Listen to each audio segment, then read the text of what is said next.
What was the biggest challenge you had to face while filming the show? Love you all. Hi, Ashley. Oh, hi. We love you. Biggest challenge I had to face. This is, I don't know. I think when it comes to stunts, I think, you know, stunt men and women are so amazing at their jobs, and you know, they have the animalistic nature and ness of, you know, how you need to be and like be like a warrior and stuff like that. I, on the other hand, am like a very long and lanky person, so I'm kind of not coordinated at all. I think I struggled with that a bit. I think Taylor and I, you know, when we had fight scenes, like argument scenes, or even Sarah Yarkin, who plays Libba, and I, we had those, you know, insulting scenes. I think a struggle or a challenge was that we would burst out laughing because, like, we love each other so much, and the things that we're saying are just, like, ludicrous. Like, we would never say those things to each other. Love. Just love. Isn't that the most meaningful takeaway of all?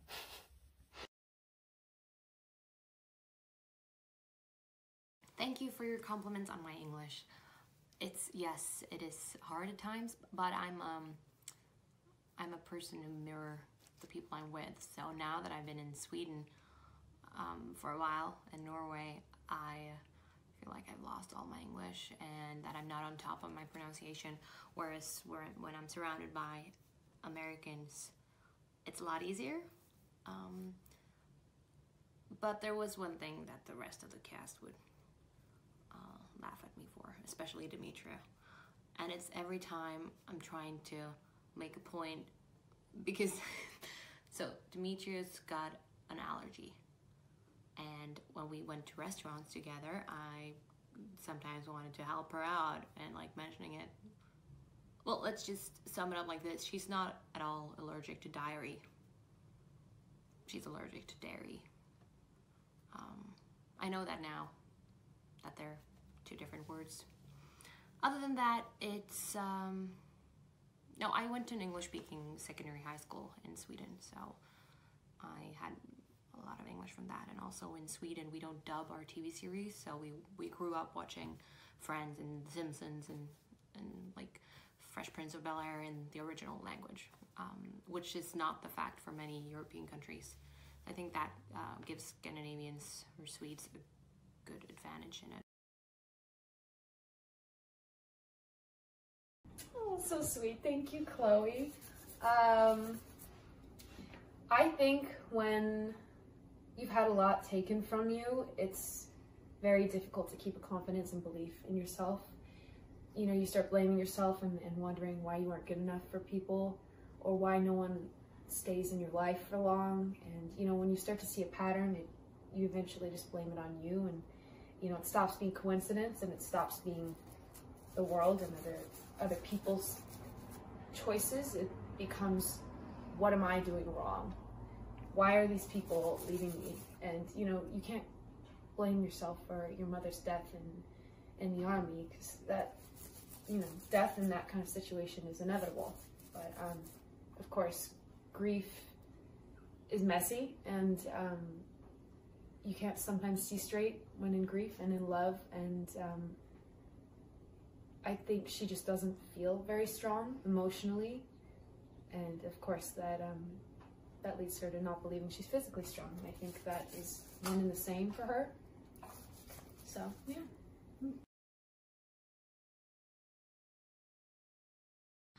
My favorite relationship in the show, I believe, would be the one between Rael and Scylla, just because it's such a paradox.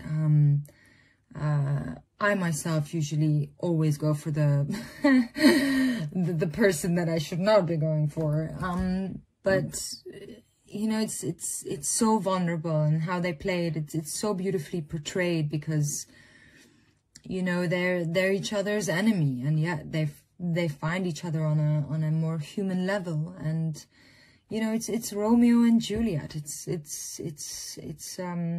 Tristan and Isolde. It's all of that. It's the classical romance, you know, and I recognize that, and I think it's very intricate and very complex. And, you know, even you see that as well when Rael goes back. There is still, when she says that to Anacostia, I still love her, and to be able to, you know,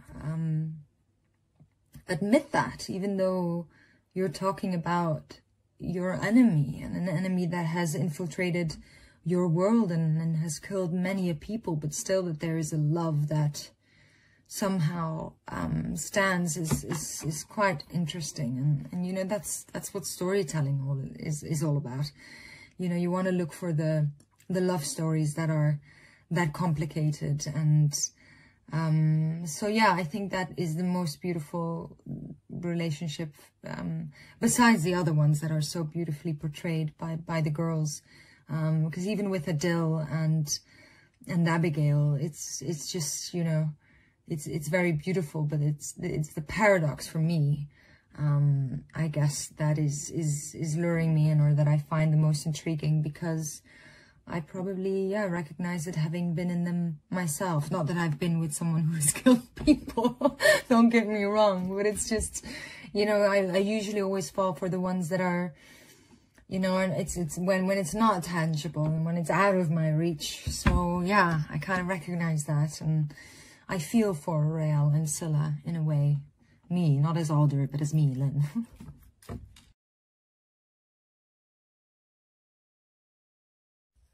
Okay, so the next question is, at first Tally was a living exclamation mark, but now she's not.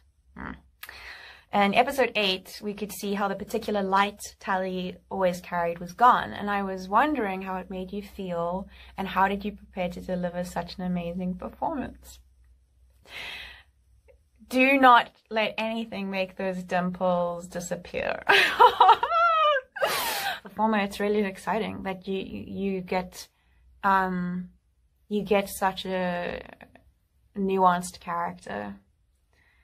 So I relished in it, all of it. And I felt very protective, very much like you guys do, of the characters. I felt really protective of Tally. Every time I knew something was going to happen, you know, I remember reading 5, the wedding, and then realizing Garrett's engagement, and I was just like, no, why? You know, or, you know, her coming after Garrett so lustfully, and being just so beautifully open in her wanting of him. I was just like, cringe. I'm like, why does she have to be so desperate in her seeking of this, you know? And Elliot just really kindly always reminded me that she's 18, and this is infatuation, and this is, you know, first love, and this is first heartbreak, and this is first, and to I guess really go back to those firsts for me in my life, and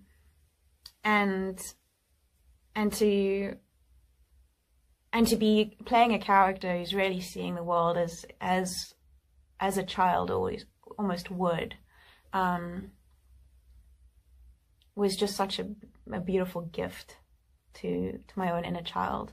And then to kind of just feel out those growing pains again. Yeah, I don't know if that answers your question. But yeah, the dimple won't ever go away. I even when I'm not smiling, it kind of makes an appearance. So I don't think it will ever go out.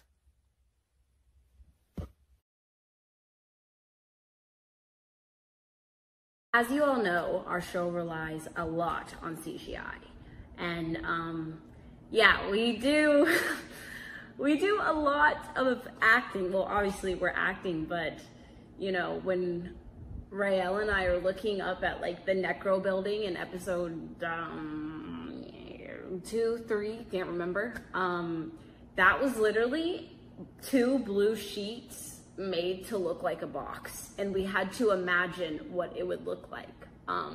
When Adil and I are in episode 7, like looking at, you know, this world when he goes invisible and Abigail's seeing it for the first time, we had to imagine all of that. So I don't know if it necessarily makes it challenging, but it definitely just broadens, I think, our imaginations, because we don't know what it's gonna look like, right? We haven't seen like their adaptation of what's written in the script. So I think that's where we get to, you know, have fun with it and play with it and just like make it our own. And then when it comes out in post with the CGI, it's magical. I don't know. I'm such a goofball. What Motherland character best represents me? That was a tough question. But then again, not. I think Rael. I myself am someone who has always gone the opposite way of what was expected from me. I'm one to break the rules, but in a good way. I like to go against the stream. You know, I'm not a sheep. I think I'm more the wolf. And also trying to find out what it is that works for me, what I want, what makes my heart tick. You know, I grew up in Belgium in the countryside, and I think, you know, most people that I know, you know, that are very close with my friends, they've stayed here, you know, they've built their own home and family, which is an incredible, beautiful thing to do. But for me, you know, it was all too small. I knew that there was a world out there that was bigger, and I wanted to be part of something bigger. I always wanted to somehow make a difference. When people ask me what is it that is important to you, I always say that I hope that I can leave people better than I found them, you know, to make a difference there. And, you know, breaking rules where you can to expand yourself, expand your view, expand the possibilities into who you can become. As a woman, I feel that I didn't want to be put in an everyday situation where I had to follow this, you know, the system or what's expected from you. I've always, since I was a child, had the need to, you know, push my limits further. I always say that the limits that you feel that you have, those are the limits that you've brought to yourself. So always be aware that you can grow every single day as a person and push your limits further to see what's out there. And it is scary sometimes, but I always feel like, you know, behind fear lies your truth. So for me, I think that would be something that, yeah, so I think Rael, because she's stubborn and she doesn't want to follow rules and a regime and certain ways. She most certainly doesn't agree with everything that's going on. And I recognize myself in that. So if I would see myself in a character, it would be Rael.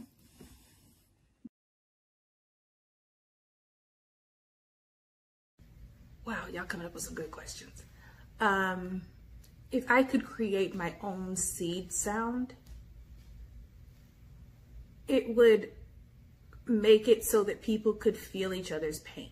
Now, before y'all get at me, I think that part of the problem between the witches and between humanity, and even with what we're kind of facing today, is empathy and compassion seem to be very minimalistic in society just generally. I'm a big believer in the golden rule, you know, do unto others as you would have them do unto you. And I feel like if people really thought that they could experience what other people experienced, whether it was via, you know, racial profiling, whether it was sexual discrimination, whether it was whatever, any kind of wrong that is being done to humanity, if you had an opportunity to really experience it, I feel like you'd do less of it. I feel like you'd be more interested in doing good by people, and thus it would actually make a change.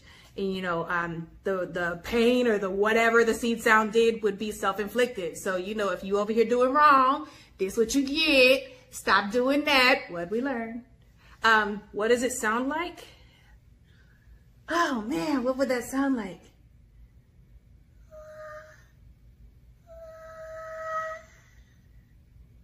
Something like that. But you know, they dazzle, razzle, and tazz that thing. So it has some kind of eerie minor note to it. I love how they do that. So that would be my seed sound. Seed sound, don't do it again. Yeah.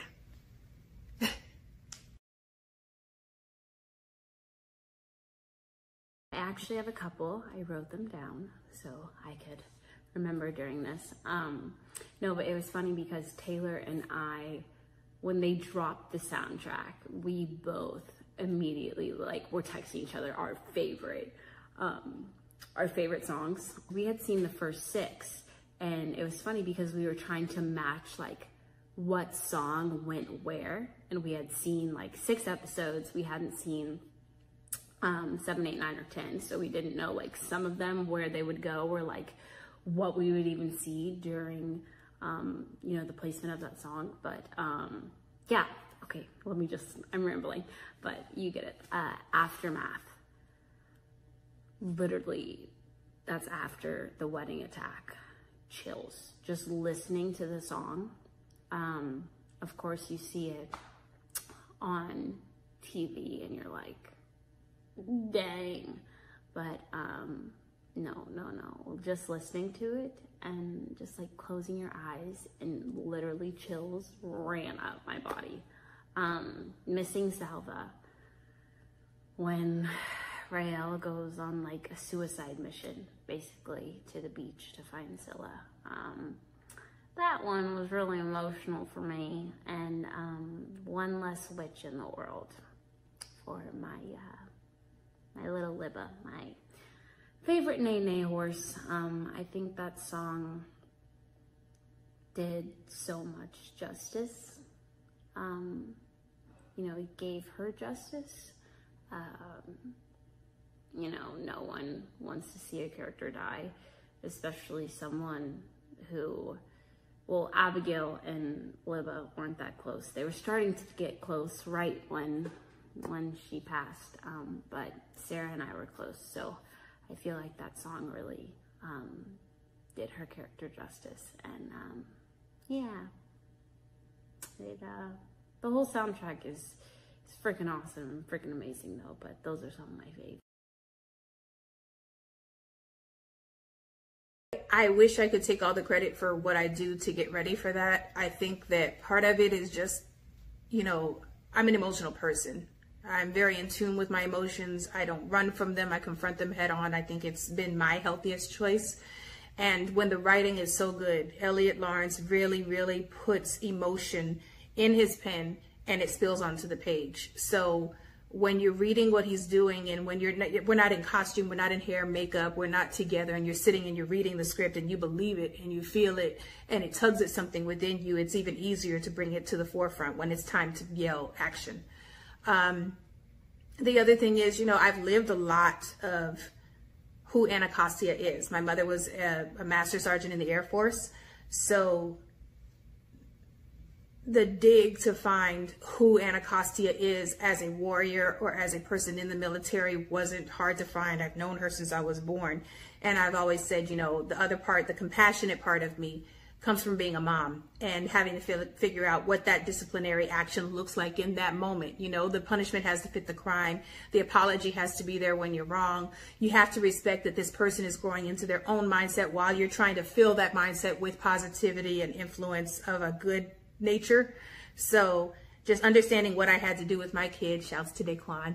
I tried to bring some of that to the forefront with Anacostia as well, because I wanted all the layers that had been painted by Elliot to really come to life whenever I got a chance to do my part.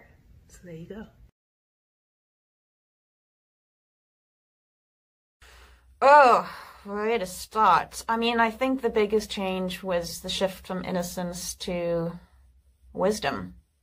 And I read a beautiful quote that says that wisdom is innocence grown up. And for me, I think with every script that was coming in, knowing where Tally starts, which was this shiny living exclamation mark, so innocent, so ignorant, so naive, and romantic and idealistic, you just know that life is going to teach us some lessons. And for me, in my life, you know, you never want to lose your heart. You never want to lose the hope. And when life hurts you, the temptation to kind of to turn off, to distrust, to kind of cut off your heart and to lose hope, to become ultimately a cynic, is easier than to somehow learn to keep your eyes wide open and to still keep your heart. So for me, you know, that was the change, was that Tally was either going to become the cynic or she was going to somehow learn to survive and adapt, keeping her most beautiful part, her trust, her hope, her heart, while being open to seeing the world in all its grayness, and to, you know, to kind of have her pillars be knocked down, and for her to rebuild and to realize that nothing was what it seemed. And yeah, her coming to terms with that. Who's most like their character? Well, when we filmed it, the first season, we were all on board with the fact that Ashley Nicole Williams is most like her character, Abigail Bellwether. But, I mean, as I watch the series now, throughout the season, you really see how people are using so much of themselves, and just as their characters are growing, I feel like we're all sort of merging into being our characters. The one that sticks out, though, as the one who's the least like her character, that is Lynn Renee. She's nothing like Alder. But I mean, not to say that she's not as badass. And if she was a witch that had to fight for witches and be the big witch leader for 400 years, 300, yeah, she'd probably be a lot like Alder. I'm guessing you have to wash away all your softness and goofiness. Maybe you don't. Maybe it's the choice that Alder made that Lynn wouldn't make, because she's a fairy. Yeah. But it's still Ashley. Ashley is still the answer, and also a little bit Jessica as Tally. Yeah. I wish I could do this with them.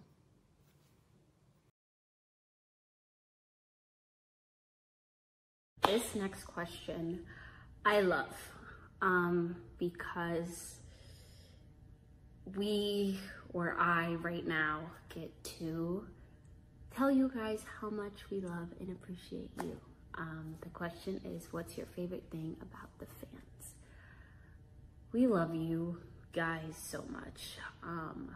You know, we love our job, and we love, you know, playing these characters and these fun roles, but seeing your reaction and how, you know, what we do impacts you and how that makes you feel means the world to us. We do everything for you guys.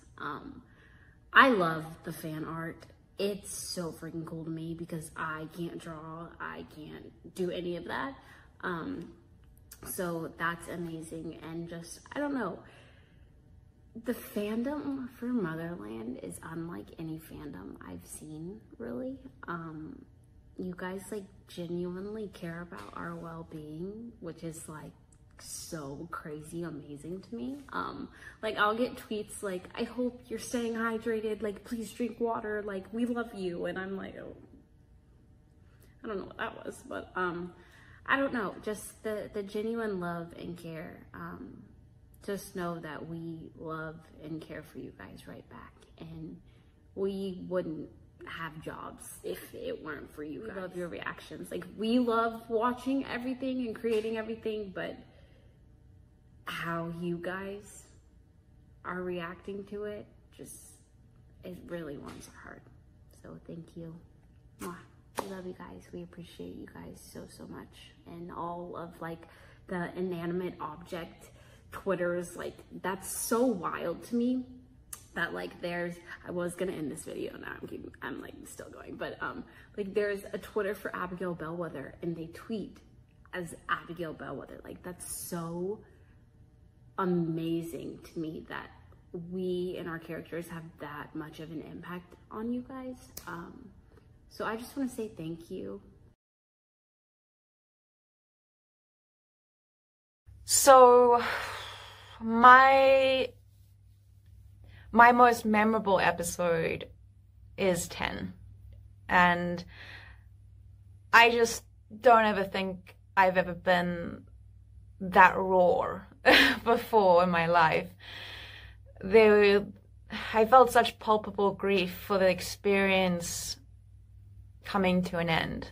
You know, this epic 5-month journey where, you know, life was really starting to imitate art life, the blur between fantasy and reality, the fact that, you know, this group of strangers felt like my family, and we had spent all this intimate, intense time together making this thing, you know, that we were going to put out to the world. But while we were shooting it, it was also signifying an ending to this experience, and I just wasn't ready to let it go. I remember just feeling like I want to stay, and I don't want to let Tally go, and I don't want this experience to stop.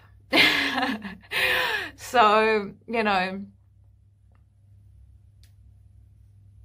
especially with the scene towards the end where I'm in the fuselage and Tally has been bitified and Rael is lying there dying, and Ashley and Abigail has gone to her side, and the unit is, you know, officially separated.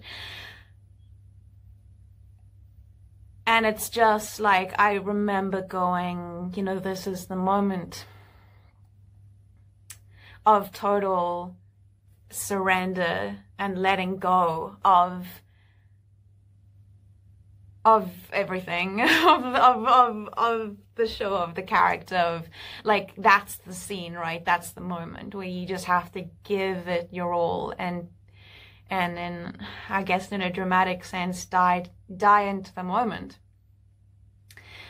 because that's what the characters are doing. And it's just such an epic climax. Yeah, that I think we were all just feeling it from the table read on. I mean, we were just really battling to pull ourselves together. But it was the final push, and we knew that we had to say goodbye to our baby.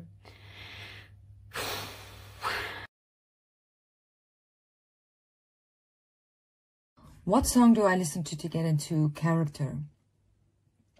Usually when I prepare for a character or when I'm working on a show, I don't necessarily choose a song to a character. I have this one song that I listen to after every workday while I'm taking a bath, because I said that Alder would love to lie in a bath and listen to classical music. It's very much what I do, and the song that I listen to is Casta Diva from the opera Norma, sung by Maria Callas. For me, she is by far the most incredible artist that has lived. To me, she was a perfectionist. she wasn't just a singer, but the actor that came with her, and the way how she brought emotion to the storyline, to me, is one of the most impeccable things I have experienced and listened to. I highly recommend everyone to just, you know, you don't have to be in a bath, but anywhere, just lie down, close your eyes, have it on a speaker on your phone or a really good system in your room. But Casta Diva, to me, is a piece that has been made and performed by Maria Callas, which is simply perfection. The difficulty in the technicality of having to perform that song is so high, and she does it in a way that is truly, I mean, I've never experienced something like that. And I'm an incredible music lover. I'm a singer myself. I trained classically myself and sang a lot of operatic pieces. But to get to that level, to where how Maria Callas performs is truly incredible. And to listen to that, it always helps me to prepare as an actor, because for me, preparation is everything. It's not missing a beat, because, you know, you can prepare and go to set, but anything can change, anything can happen. A prop can make a difference, something in your costume, the way that the actor in front of you, you never know what's going to happen or how they're going to approach things. So you need to be able to throw everything away that you've prepared for and therefore change it again. And therefore preparation for me is everything in my line of work. And when I listen to that song, I can only imagine how much time she has spent to prepare herself and perfect the performance while singing it. So that is the song that I listen to.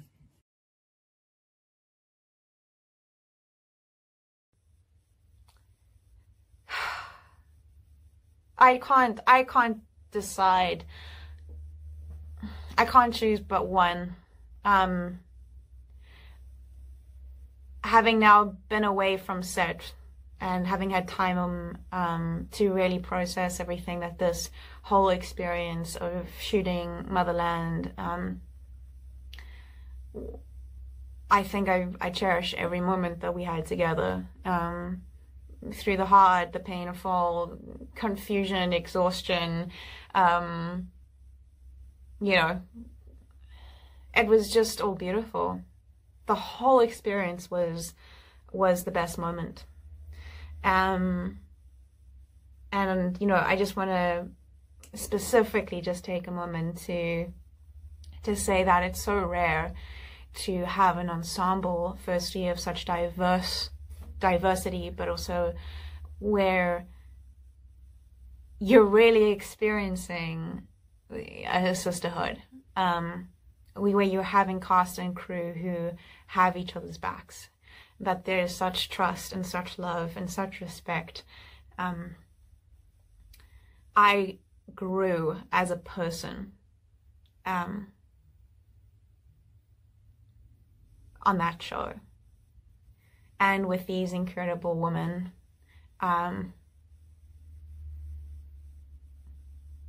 who have been some of the greatest mentors, greatest teachers, greatest friends.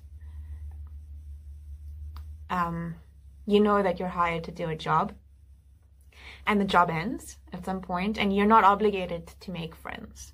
You're obligated to be friendly and professional. But the surge of love that we had for each other from day one, I don't want to cry. But I think you can feel it. I think maybe that's what ultimately resonates, you know, so much for me with the show, is that, you know, you're feeling these characters' love, and that love was the foundation between us as people, not just as characters. So thank you for such beautiful questions. I loved answering them, and I hope I didn't babble too much, but it's been a beautiful beautiful 10 weeks of every episode coming out and seeing such fandom grow, and we are so freaking grateful for the love and support that you've shown our show. We love you guys. Thank you so much for taking the time to submit questions for us. It's been so much fun to answer it, and a lot of the questions just brought me back into shooting, and it makes me miss my castmates so much, and I'm glad that you're seeing them here with me, even though I'm not. Thank you again for all the questions and for watching, and we love your engagement and all the love you share and show us. Bye! Hej då! Ha det! Tschüss! That's for all my European friends.